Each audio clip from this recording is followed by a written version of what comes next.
Section 3. How wine is produced. As already mentioned, wine is the product of the alcoholic fermentation of grape must. The stem, that's the separation from the stem, and soft pressing are required for all types of wine production, but from this point forward, for each particular wine category, the practice to follow might be different. In this section, we analyze the differences between the various methods. Types of wine. Wines should be distinguished by the following primary categories: sparkling wines, white wines, rosé wines, red wines, sweet wines and late harvest sweet wines, fortified wines, special wines. Red wine. The red wine is characterized by maceration, that is the fermentation with skins and seeds, that will give the wine its typical red color and a wide variety of natural elements and organoleptic characteristics, including anthocyanins and polyphenols, which make a red wine the richest and most complete one. During the alcoholic fermentation with maceration, the must and the skins must be constantly reflushed, bringing the layer below back to the top of the fermentation tank. This technique is called pumping over. This fermentation phase can last from 5 days for a fresh and easy wine up to 20 days for a full-bodied wine rich in color and sensory elements. At this point, for the majority of quality red wines, a new phase called malolactic fermentation begins, in which the malic acid gets transformed into lactic acid, providing a much more remarkable softness and a particular balance.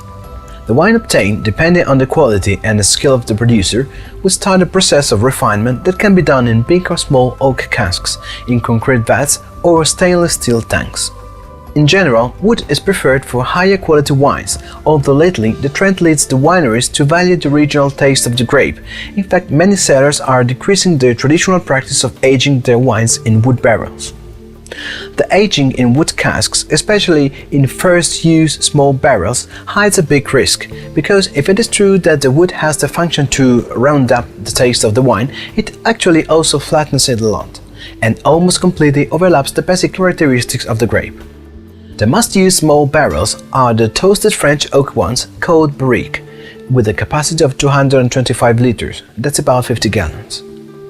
Some producers, especially the big ones in countries with less strict rules, try to save money, betraying the customers by dropping oak chips into the fermentation tanks instead of aging the wine in real oak casks. But for expert tasters, this practice can be easily recognized. Nouveau wine.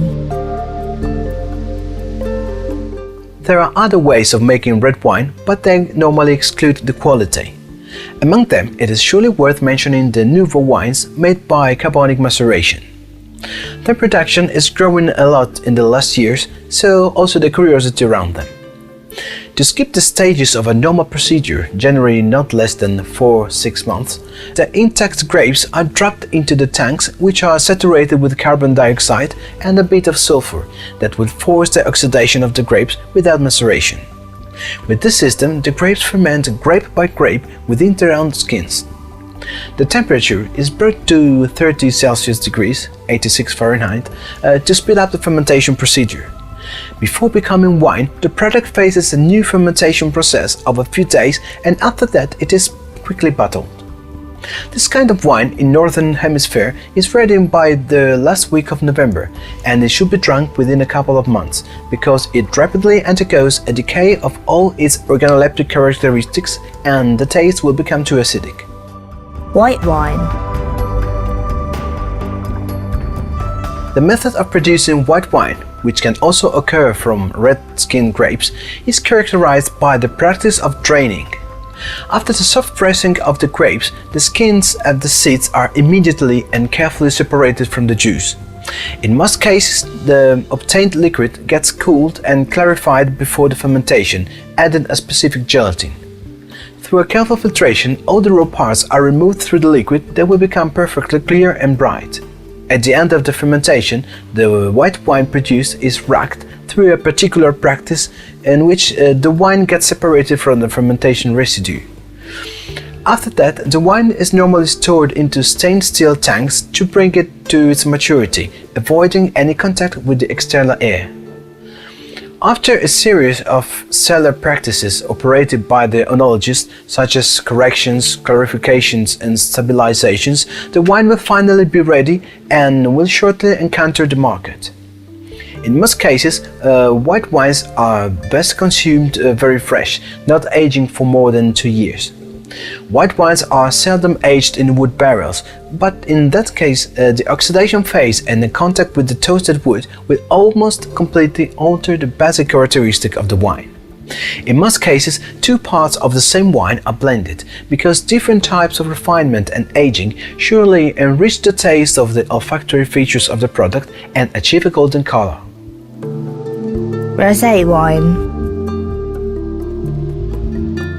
The rosé wine can be produced in several ways, such as using light-colored grapes or assembling a specific amount of red and white grapes, or even mixing wines of different colors. Another technique is to obtain the wine from red grapes, fermenting with maceration only a little part of them. But the most common practice to make quality rosé wines is to use very pigmented red grapes, making a white wine with a very short contact with the skins. The contact usually occurs for only a few hours, and for this reason they are also called one-night wines. Their color is generally a very bright claret pink, and it is particularly rich and has a refined fragrance. These wines are generally not considered as the top of the products of the wineries, but in reality they are very high-quality wines, extremely complex to produce, and in many cases the racking produces a loss of more than 60% of the product. After the racking practice, the rosé wines follow the same procedure reserved for the whites, and once placed on the market, they should be consumed within the bottling year. Sparkling wines. Sparkling wines are wines that have faced a further fermentation to be added with carbon dioxide bubbles in a natural way. The fermentation methods are basically two: the traditional champagne method or the Martinotti or Charmat method. The legend tells that the traditional method was created by the famous French monk Dom Pierre Pérignon in the 17th century, although it was first made in Urbino, central Italy, much earlier. In this particular method, the wine faces a secondary fermentation in the same bottle that will be used to serve it. A special mixture of yeasts and sugars, called liqueur de tirage, is added, and the bottles get sealed using a metal crown cap. The bottles get skillfully rotated and tilted several times a day for a time which can last several years, after which they undergo the process of disgorging. This process provides the safe removal of the lees produced by the exhausted yeast. The free space of the bottle must be then refilled, and this procedure can be done by using the same wine for a Pas d'Oser sparkling wine, or with wine of other vintages, or a added secret house mixture called liqueur d'expédition, to help regular customers to always identify the usual taste of the product. Once upon a time, the disgorgement happened on the fly, but nowadays they use a modern procedure to quickly freeze the higher part of each bottle to easily remove the lees. The Martinotti or Charmat method requires that the secondary fermentation of the wine takes place in stainless steel tanks by a strictly controlled temperature. The wines obtained through this method, unlike the traditional method sparkling wines, are extremely fresh, but they cannot be aged. In fact, it is recommended to consume within the bottling year. The Martinotti Charmat method can also be used to make wines with a lower carbon dioxide content, and even wines in which the presence of carbon dioxide is barely perceptible. Sparkling wines are not labeled marking their production year, but for the traditional method sparkling wines, the producers must always mark the year of disgorgement. When the production year is reported on the label, the wine is called a vintage wine. Sweet wines from dried grapes. For the production of dried grape sweet wines, the process that makes them so special actually begins before it becomes wine, and it often occurs directly on the vineyard. It is a kind of wine obtained by selected grapes that have faced a considerable drying with a consequent considerable loss of fluid, a much higher sugar content, and an exceptional softness thanks to the formation of glycerol inside the grapes. Those special sweet wines are generally made in white, although there are many notable very pigmented reds made using this practice. The pressed dried grapes give a very sweet oily juice. The grapes can be left to dry on racks exposed to the sun or in special ventilated drying rooms, but even more valuable are the grapes left directly to ripen on the plant by operating a late harvest. In some cases, late harvests may even reach the winter season, as it happens in Austria for the ice vine, in Canada for the ice wine, and in northern Italy for the vino di ghiaccio, in which the grapes are harvested when they're frozen. That condition provides a particular softness to the wine and a very fresh and rich bouquet. There are also some areas where in autumn the grapes are attacked by a particular natural mold called Botrytis cinerea, also called more easily noble rot. The most renowned case is about the production of the Hungarian wine Tokaj, made by ferment grapes. They merge regular grapes with the ones attacked by the mold. To identify the quality level of Tokaj, determined by how many botrytized grapes are added, the unit measurement is the putonios, which means wooden basket in the Hungarian language. In some very specific cases, as it happens on the hills around Udine, northeast Italy, where the pickled wine is produced, nature causes a real thorough spontaneous abortion, so that in a bunch of grapes only 10% or at most 15% of grapes ripen. All the others just don't grow, concentrating both sugars and glycerides only inside the remaining few. Sweet wines.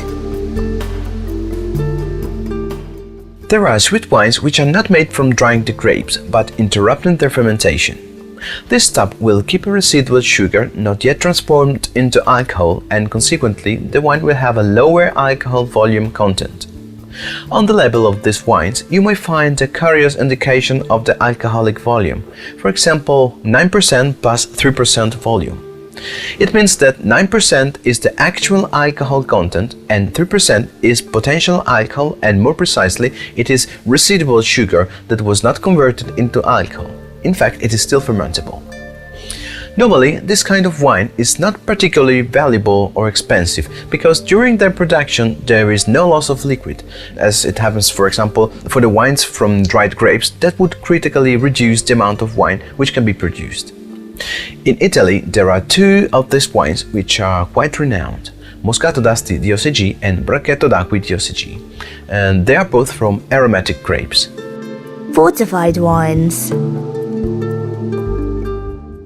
Fortified wines are called this because spirit is added to them to prolong their preservation over time. The alcohol content is increased up to about 18% volume. This technique appeared several centuries ago as an experiment to allow for the long passages for the ships carrying the wine from Sicily, Portugal, Spain, and the island of Madeira to the United Kingdom, but soon it became a real practice because the manipulated wine was really appreciated by the British customers. For this reason, even nowadays the British are the main consumers of this specific type of wine. In fact, most of the famous wineries producing these wines carry an English name. The most well-known fortified wines are Port and Madeira from Portugal, Marsala from Italy, and Jerez or Sherry from Spain. Fortified wines are also often called meditation wines for the possibility to drink them after a meal without the need to pair them with a specific dish, and they could be drunk just like brandy or whiskey, perhaps while reading a good book. Special wines. Special wines are generally neutral wines to which are added flavors, mostly herbs, spices and roots, that characterize along the time the scent and the taste of these products. A typical example of this type of wine is the vermouth, which is essential to the preparation of aperitif cocktails. There are many wines all over the world using the practice of adding aromas to the basic wine.